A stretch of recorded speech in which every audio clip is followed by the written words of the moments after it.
Poštovani gledalci, dobrodošli na kanal Enciklopedija Katanika. Vi pratite serijal vezan za biciklizam i ciklomehaniku, a u ovoj epizodi ćemo pričati o tome kako potpuno proveriti bicikl koji želite da kupite.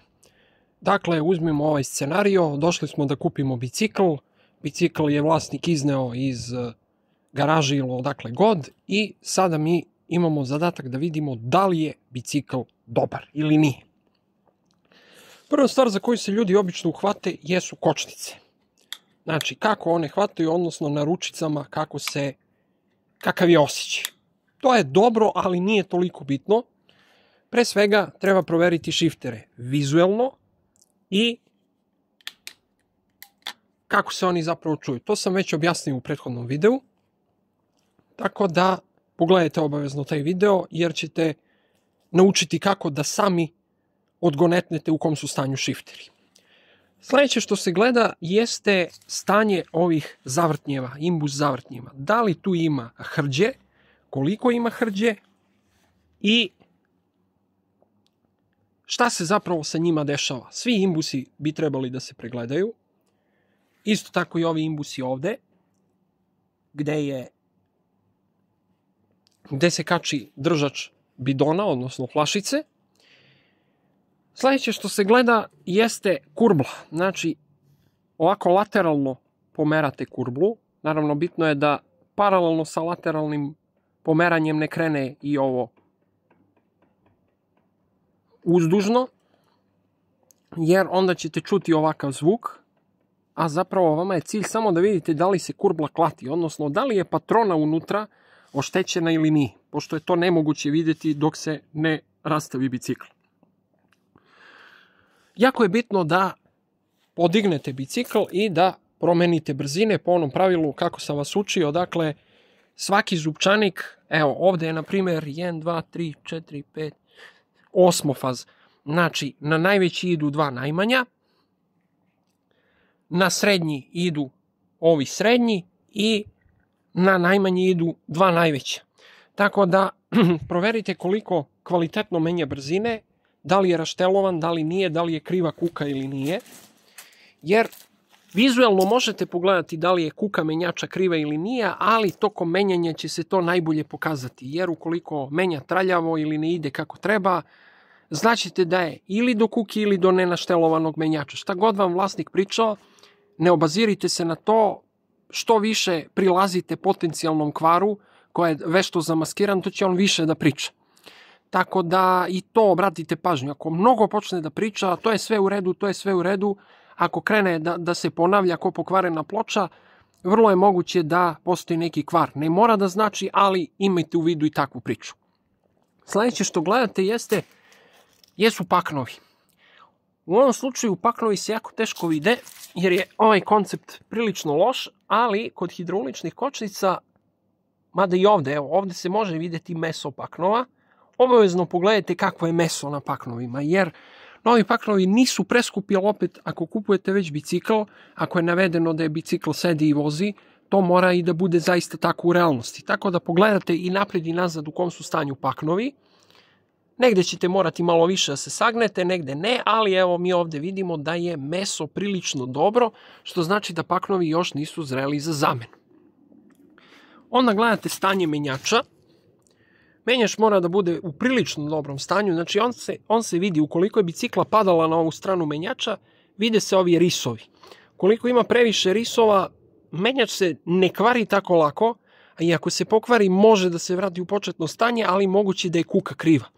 Tako da iskrivljenost kuke će vam detektovati da li menjač ima puno riseva ili ne. Ako je padala puno na ovu stranu, ili je bila navaljivana kako ne treba, nije imala nožicu, onda će risova biti puno, odnosno ovakvih oštećenja sitnijih, i onda možete odgonetnuti zašto recimo menjač ne menja kako treba. Iz prostog razloga zato što je kuka sigurno iskrivljena. To se ovako u sastavljenom stanju jako teško odgoneta. Mora baš oštro oko da bude i mora da se gledaju ove najsitniji detalji ako je prsla eventualno, što vrlo često, evo kao u slučaju ovdje, zbog sitne prašine, prljavštine, nije tek tako lako vidjeti. Također, lanac, to je jedna od stvari koja se meri lancomerom, istegnutost lanca.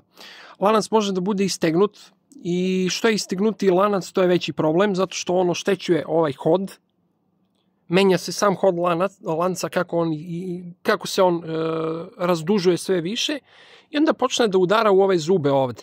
Oštećuje ih i produbljuje ovu rupu, odnosno širije između svakog zuba na lančaniku. I samim tim ako je proširi previše, nov lanac kada se stavi neće dobro funkcionisati, krene i loše da menja i tako dalje.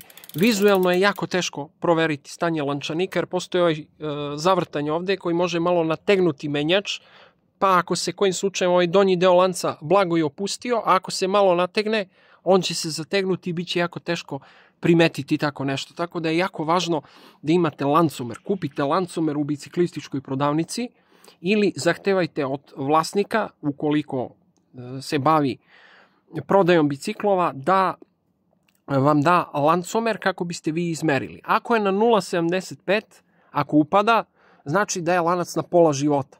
Ako upada na 1, lanac je gotov, prošao je 3000 km i on je zreo za zamenu. Bilo koji od tih lanaca, da li je Z, da li je HG, koji god da je u pitanju, SRAM, svi rade na istom principu. Posle 3000 km najbolje ih je zameniti. Mogu oni možda još 500 km da isteraju kada budu upadali na jedinici. Ja sam imao iskustva s tim i mogu da vam kažem da može svakako preko 3000 km, ali nije preporučljivo. Isto tako pogledajte stanje prednjeg pogona. Može on malo prljav da bude, ali bitno je da ne bude hrđav. Jedno je kada je prljavo, drugo je kada je hrđavo.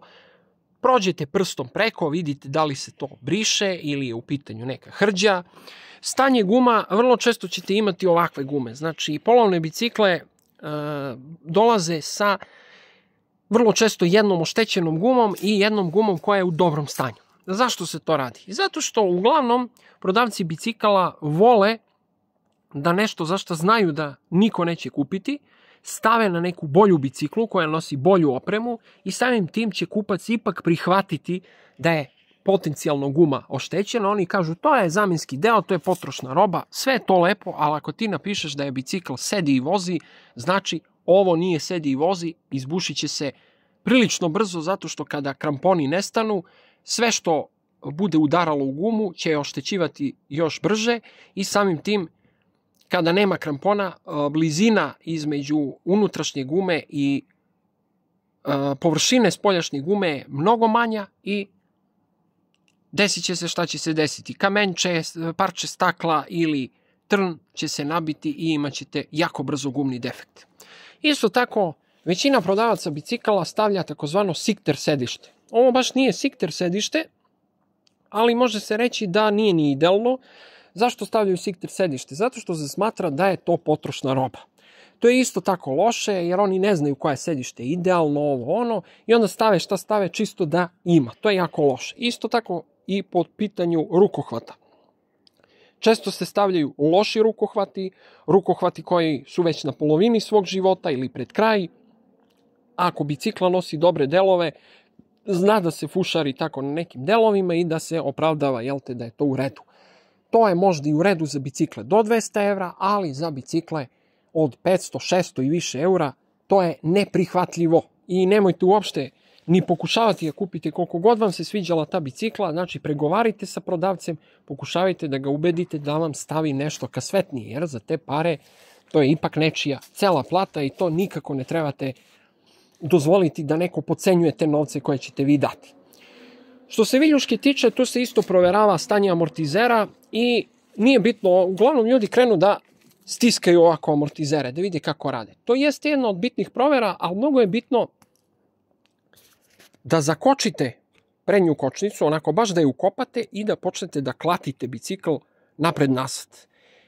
Na osnovu toga ćete vidjeti da li su rukavci takozvani, to je unutrašnji deo, gde klize štapovi, da li su oni istrošeni. Ako su rukavci istrošeni, osjećat ćete klaćenje. I to je jako loše jer ukoliko se viljuška klati, ona je pred kraj svog života i zrela je za promenu. To je isto jako bitno da vam neko ne uvali takvu viljušku koja je pred kraj života. Opet, tu je mnogo izgovora, to je star bicikl, star model, takve su sad sve viljuške, što jeste tačno, jeftinije viljuške jesu takve, ali opet kažem, preko 500 zapravo preko 300 eura, već je bitno da te osnovne stvari budu kako treba. Jer osnova na bicikli je ram i viljuška. Sve ostalo može da se promeni, ali ram i viljuška to su najskuplje komponente, odnosno viljuška je najskuplja komponenta, ako ram ne funkcioniše kao da nemate bicikl, tako da to sve trebate pogledati.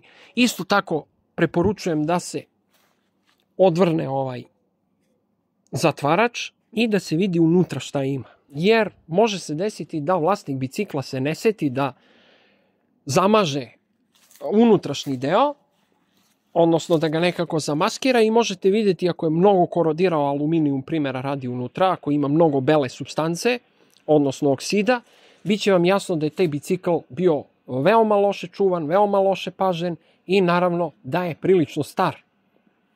Tako da onda morate mnogo veću pažnju obratiti šta na tom biciklu ne valja, valja i tako dalje. Jer niko vam neće dati da odšrafljujete ove ovde delove oko aheda gde hrđa najviše voli da napada, ali ovaj deo da skinete sedlo, to mislim da neće biti nikakav problem. To je jako bitno da zahtevate od vlasnika od koga kupujete bicikl. Znači, nebitno je šta on bude pričao, ako se buni, hvala, doviđenja, prijatno. Zato gledajte i od renomiranih prodavaca da kupujete, ne od nekog ko onako prodaje bicikle, njima 2-3 bicikle pa prodaje, pa kaže ja to ne znam ništa, to je jedan vid izgovora, ili krene da priča to je vrhunski kvalitet, na primjera radi kao ovaj bicikl, na primjer iz 2002. 3. godine, staro je, zamor materijala, ako ne znate šta kupujete, može mnogo skrivenih mana da se dešava, tako da, odnosno da bude prisutno, tako da četvore oči otvorite, jer svaki novac je novac, mora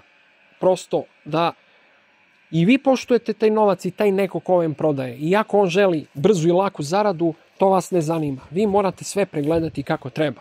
Ako nešto nije funkcionalno, proverite. Često se krije mana i iza ovih rukohvata. Ukoliko skinete rukohvat, mada to se najčešće ne dozvoljava od strane vlasnika, možete vidjeti primjera radi da je guvernal ulubljen, da je udaran, znači da je padao neko s bicikla, jer uglavnom guvernal se ne ulubi previše ako samo bicikl samo od sebe padne, ali ako je vozač pao tokom nekog spusta ili tako nešto, guvernal može biti prilično oštećen, ne nefunkcionalan, ali na vrhu prilično oštećen, pa ćete znati da je ta bicikla imala veoma buran život i da je veoma dugo vožena. To su sve neke sitnice, ali jako bitne sitnice na osnovu kojih možete odgonetnuti da li je bicikl u dobrom ili ne stanju. Isto obratite pažnju na ove zavrtnje, oni ne smeju da se okreću, ukoliko se okreću zajedno sa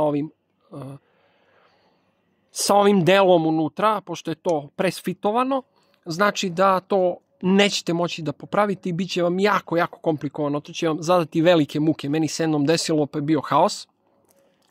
Isto pogledajte da li se klati prednji i zadnji točak, može se desiti nekada da se klati zato što je bicikl skarabuđen, samo je sklopljen čisto da se vidi, a onda ide na servis, a može se desiti i da se klati bez obzira što je bio na servisu.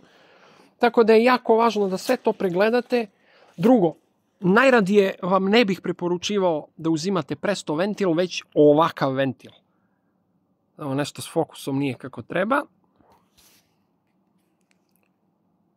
Ne znam zašto nije s fokusom kako treba, ali vidite, ovo je autoventil.